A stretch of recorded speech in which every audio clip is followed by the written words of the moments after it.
If it means you gotta drive 4 hours to show up somewhere with no expectation of meeting anybody, you do that, because you go out there with intent. More often than not, you can make it happen. That's how you get into this stuff. That's how you do cool stuff. You just show up. The only barrier to entry is showing up, and it really helps to have Facebook. We'll continue story time with the story of how I managed to get college credit to race my own car all summer, the Escalade, with Streetcar Takeover. I got 6 credits from Penn State for doing that as an internship. It was legit, fully legit. And it was a degree requirement too. That's why I had to do an internship. And just to preface all this, the most important lesson you're gonna pull from this for you younger guys is that you don't have to go on the internet and find a job listing just to make sure a job is there. Sometimes it doesn't even exist. But if you ask somebody, you will find out, or they will make something for you if they like you. That's how the world works. So, Streetcar Takeover. That's what I did all last year. That's kind of what really opened the door into this world for me even further from where I was before that. But I went to SCT Bristol at the end of April 2019, and the end of the semester was coming up for school, and I had to do an internship to graduate. That was part of the degree requirement for my corporate comm major at the Penn State branch campus I went to. And I had not done that yet, so I needed to do an internship that summer if I wanted to graduate in December. So I'm starting to look, and I'm just looking at the requirements for this. And it does not have to be a list of approved places. It's got to be a real business. You got to do X amount of hours with these projects involved, and it has to be in your major field somehow. And I thought, well, okay, let's see what I can do with this. And I go to Bristol, and I do it, and it's cool. I talk to Justin there a little bit, not much. I had gotten to know him sort of through PRI. I first met him at LS Fest West in 2018. I did a video of how Cooper Bogetti changed my life. That's that whole story. I met Justin through Cooper. He's Stand Killer Productions on YouTube, if you might know who he is. After I got back from Bristol, he texted me about something and said, hey, I'm gonna be starting to shop pretty soon. I'm gonna need a fabricator.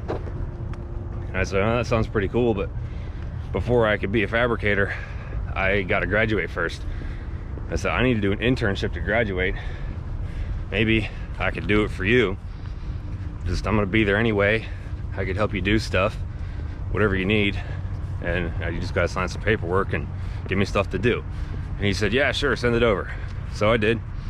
He filled it out, went back to my advisor, and they approved it, which was 100% legit. And I show up to the next one at Streetcar Takeover Oklahoma City, and that's when I first met Chase. And he's like, oh, hey, you're the intern guy. I'm like, yeah. He's like, oh, cool. I'm like, well, we don't really have anything for you to do, so you can just do whatever you want. And I was like, oh, okay, that's not really what I want. Like, I actually want to do stuff. I want to learn things. So I just started participating anyway. And it was really in May at St. Louis when I got there. And they're like unloading bins or something for the shirts. I made sure I got there early so I could participate in that. And I was the first one there. When they went to unload all the stuff, I saw where they were pulling bins from and putting them, so I just grabbed one and started moving things. And the train's freaking loud. So like, okay, I'm just jumping in. Anytime I see something to be done, I'm jumping in to do it, even though no one asked me to. So that's what I did. And throughout the summer, I got to go to all these things. Even if I didn't race, I still went when I could, just to be involved. Because if I didn't have the Escalade with me, then I could be more involved in the actual operations of the event and figuring out how it works. Like, how does an event like Streetcar Takeover function? How does it get put on? What makes it tick? And that's what I learned. By the time September rolled around, I ended up buying Chase's old trailer because it was like a stupid good deal. Stupid good. I went to I put a deposit on that thing from the place he traded it in at before I even had a truck to pull it. I had to go back to Pennsylvania, scramble to figure out a loan, not only for a trailer, but a truck. And I did that and went back to Missouri and got the thing just because it was just one of those things, like I knew I needed to do that because I'd never find an opportunity like that again. Well, that trailer enabled me to just disappear, pretty much. So I went to LS Fest, and then from there, I went to Tulsa, Streetcar Takeover Tulsa. And after Tulsa, I was gonna go to OKC and hang out for a little bit because Chase lives there, and so did the other guys who worked on like the crew, because they're either from Kansas City or Oklahoma City. And I've done a lot of Kansas City stuff, so I wanted to live the Oklahoma City stuff. And I went there, and ended up never leaving because of that. And I just pretty much switched all my stuff to online from that. But I did get 6 credits for doing the SET all summer. I had to do a little report on the stuff I did, and Chase had to like sign these papers and explain what I did. And when we were filling those out in, I don't know, like November or something, we were thinking, man, you know, literally everything it asked for I did. And it wasn't even, it was just organic. It wasn't forced. It was exactly in my major too, which is the craziest part. The whole, like, I literally had a class called event planning once, and I'm like, when am I gonna need to do this? This is dumb. When am I gonna plan an event? And that's all SCT was, which is kind of funny. But I'm just sitting there thinking, like, man, I just got 6 credits to hang out, race my car, learn things from people who have done stuff, who are doing things, meet all kinds of cool people, learn all kinds of things, see all kinds of stuff. And some of my classmates got these internships with, like, you know, some rando just business in Pittsburgh. Like, one of my friends went to a paving company, and he got paid, like, you know, minimum wage or something to work 40 something hours a week doing BS stuff, and he got the same 6 credits I did. Why? You just gotta ask. So if you're in college and you need an internship, look at what the rules are of what it requires and just go talk to people. Nobody turns down free help. You could go to your local track and probably do it, and they'd show you how to use the freaking track prep stuff, how to work the tree, all that. And you know what, you'd probably get into the track for free too. Like, it's just, no one's gonna come to you with these things. You have to go ask for it. Nobody's just gonna show up and be like, hey, random guy, here's this really cool opportunity to avoid all the bull crap you don't want to do and still get things done. You gotta be creative and go look for it. And it's something I learned early on is it's not always what you know, but who you know. And I learned that because when I used to make mini sticks and I was like all into the hockey stuff, I knew all different kinds of hockey tape, what all the hockey sticks were, all the codes, what they meant. I wanted to be like on the equipment staff for the Penguins, because I saw like kids that worked there. They would like move sticks around and stuff. I'm like, those guys look like they're my age. Like, I want to work there. So I started digging into it and like talking to the, you know, the security guard that works in the tunnel and whatever. And turns out there's all the people that work there, their dad either used to play for the Penguins, they were in management or something. They had nothing to do with any of that. And I was just like dumbfounded. Like, what the heck? I know way more about this stuff than any of them do. And they get that, that's just stupid. So from then on, I realized that who you know is extremely important when it comes to that stuff. And also, nobody turns down free help.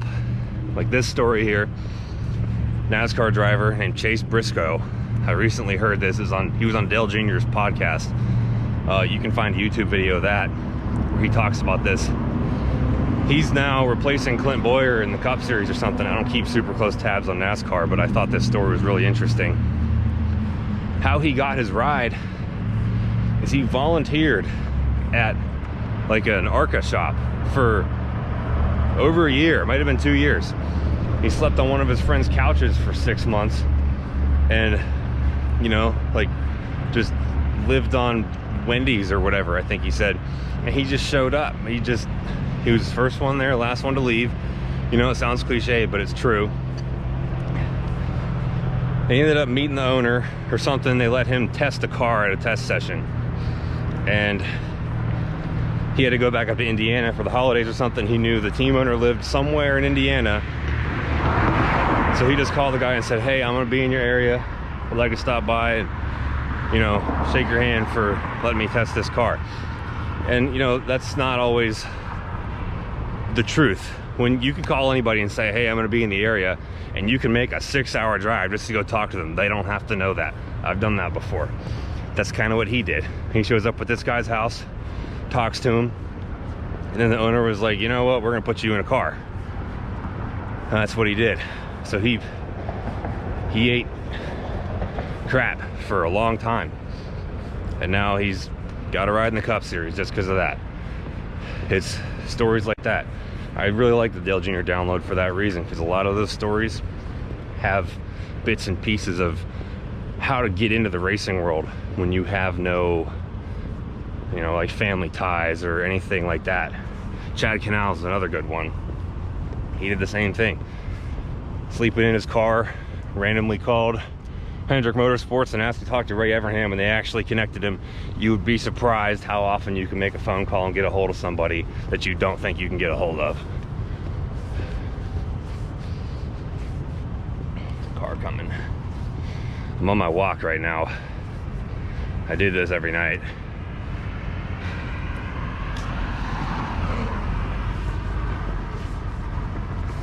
And it was the same thing for me with Jeff Lutz. I just kept showing up after I got to know him a little bit, and I knew what they were doing, and say, okay, what are you doing tomorrow? And you know, he'd tell me. I'm like, okay, cool. And I just show up. And one day I showed up there at like 8 a.m. and I walk in, it was a senior, and he's like, oh, hey, what are you doing up this early? Because he knew I usually didn't wake up until like 10 or something. And I was like, I got nothing to do, that's why I'm here. You got something for me to do? And he was just like, whoa, yeah, can you use a grinder? And I'm like, yeah. He's like, okay, cut all these off. And it just made me like cut stubs off of this chassis for all day, pretty much. I just sat there and cut things all day, cut and grind, cut and grind. And then he was like, what are you doing tomorrow? And I said, I'm coming back here if you got something for me to do. And he said, all right, we're gonna make gussets tomorrow or something like that. And that's how that works. And too many people want to get paid right away, or want to get paid a lot right away, so they don't do it, and that keeps them out of doing something. And that's the stupidest thing you could possibly do, because if you show up and put in work without getting paid, and you do a good job, eventually you will get paid. And if they don't pay you, somebody else will, because you're good at what you do and you give a shit, and that's hard to find.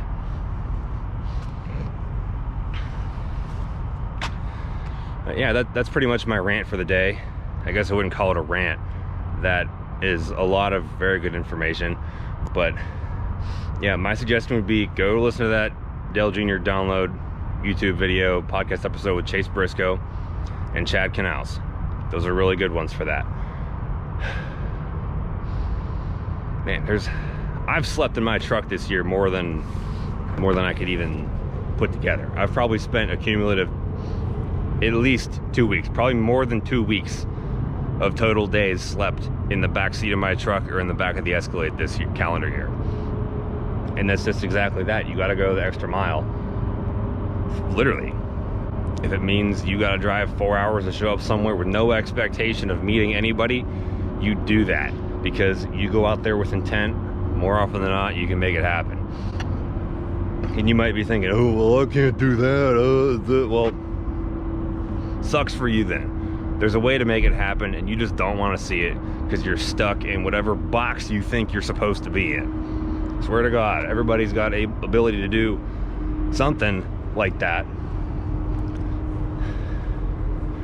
You know, if you're in a really tight spot and you can't work for free or even help for free sometimes, Well, you know, that stinks. But I think just about anybody, especially younger people in high school and stuff, have the free time to work for free if they really want to. You make the time, you can make it happen. It's really not that hard. You don't have to. That's how you get into this stuff. That's how you do cool stuff. You just show up. The only barrier to entry is showing up, and it really helps to have Facebook. If you made it this far, I have not worked on Uncle Rob yet because I've got a couple parts in. I'm gonna be starting on that pretty soon, redoing the hot side and redoing it right, because I realized if my creative effort is not properly channeled into something that I care about, I don't care about it at all. And that's what was happening, trying to build it out of garbage. I just didn't care. So I'm scrapping all that. I'm gonna build it the way I want to, not build it for the content. I'll build it the way I want to drive it. You guys are gonna watch it. That's just how it is. That's just how it has to be for me to be in the right headspace to do my best. And these videos do not get as many views as the wrenching videos and the dumb stuff. So if you like this, if this was helpful to you, please share it with somebody that you think needs to hear it too, or that you think would be interested by it. Something like that. Tell your friends, it might help them out. If it helped you, help me, because the average surface level bozos that watch car stuff on YouTube are not going to watch this video, and if they do, they checked out a long time ago because they want to go see somebody blow something up. And you know, cool for them. They're the ones who can't figure this stuff out, which means more opportunity for you. If you've watched this far, you have what it takes whether you know it or not. Just saying. Yeah, and I know it's dark out, and I know the video quality was probably not that good the whole time here. I don't care. That weeds out the surface level bozos, because you real G's probably just put your phone down somewhere and walked away and we're doing something else, because you're the kind of people that do stuff and you can listen to it. That was kind of my intent here. I just don't care. I don't care. I'm not trying to beat the algorithm. The algorithm doesn't matter if you guys tell your friends about how cool things really get done. A lot more people can do cool stuff. The opportunity is there. I just want to help people see that, because I was fortunate enough to be around people that showed me that's how things work. Like my dad was always all about the networking and kind of explained this stuff to me, and not everybody has a dad like that. Not everybody knows that you can do this. You don't have to follow the predetermined path that society or school makes you think you do when it comes to finding a job or your career or whatever. You could freaking call any company in the phone book and say, hey, I'm blah, blah, blah. I want to work in the industry someday. Can I take your trash out or something like that? Like, just do it. It's so much easier to do than anyone thinks it is, I swear. There's all these companies that make performance parts. They always want good people. They want people that are committed to what they do. And they have a hard time finding them. And I think that's because the crop of people out there that really want to be in this industry don't know how to get in. They don't know how easy it is. So hopefully I can be the one to shed some light on that for you. So hit that subscribe button, leave a comment on what you thought about this, what you want to see me talk about more, or anything like that. And I'm thinking I might make a playlist of YouTube videos I like that I find helpful and put them on there so you can watch the stuff that I watch and absorb that information even further. So we'll see you on the next one.